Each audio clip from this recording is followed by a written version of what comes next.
छोड़ दो तो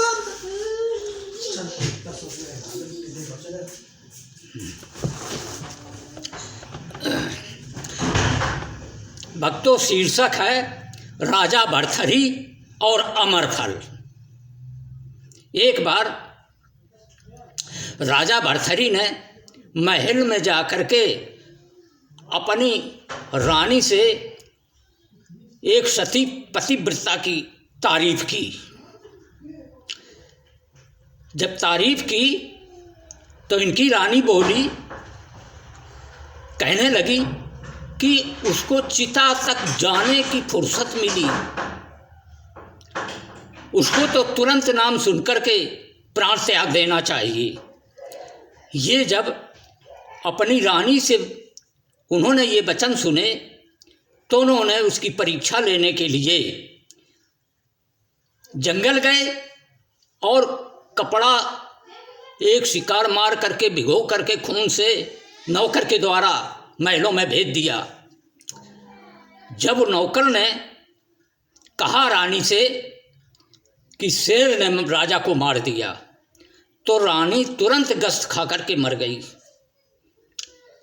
अब जब राजा साहब आए तब उनको बड़ी ये जब देखा कि उन्होंने कि ऐसी कठिन परीक्षा मैंने ली, बड़ा गलत किया।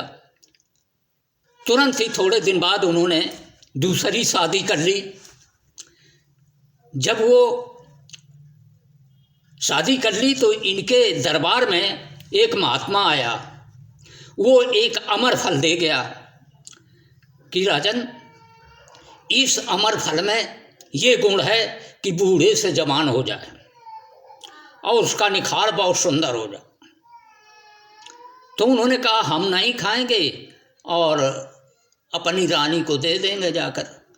तो उन्होंने वो अमर फल अपनी रानी को दे दिया और रानी एक नौकर से प्रेम कोतवाल से करती थी। उसने कोतवाल को बताया, एक तारीफ बताई और उसने अमर फल कोतवाल को दे दिया। और वो कोतवाल एक वेश्या से प्रेम करता था, वहाँ जाकर के उसने वेश्या को दे दिया। वेश्या को बताया तारीफ, उस गुण बताया उस अमर फल का।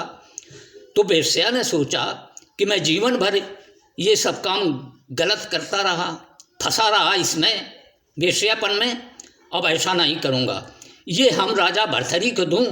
राजा भर्तृहरि बहुत नेक राजा है और प्रजा को सुख देने वाला है। अगर इसका सुंदर और जीवन बढ़ जाएगा तो जनता का पालन पोषण अच्छा होगा, सुख देगा। ऐसा सोचकर वो अमरफल दरबार में गई और राजा साहब को दिया। तो राजा भर्तृहरि जो है उसको पहचान गए। उसने कहा ये अमरफल कहाँ से लाई?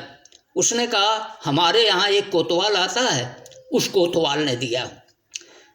नौकरों के द्वारा कोतवाल को बुलाया, कोतवाल आया, पहले तो इधर उधर टालता रहा। जब उन्होंने धमकी दी तब उसने कहा कि हमको रानी ने दिया। रानी को बुलाया, रानी से पूछा कि तूने कोतवाल की ये अमरफल दिया? कही हाँ। अब उन्होंने अपने को बहुत बड़ा धिक्कारा कि देखो, मैंने एक रानी को त्याग कर ठीक ये रानी उल्टा मिली और इस रानी ने राजा को त्याग कर एक नौकर कोतवाल से प्रेम किया और उस कोतवाल ने रानी पाकर एक वेश्या से प्रेम करता है। ऐसा सब सोच समझ करके राजा भर्तृहरि ने अपने आप को बहुत धिक्कारा और धिक्कार करने के बाद रात को वहाँ से महलों से निकल गए और शेष जीवन उन्होंने अपना भगवान भक्ति में व्यतीत किया।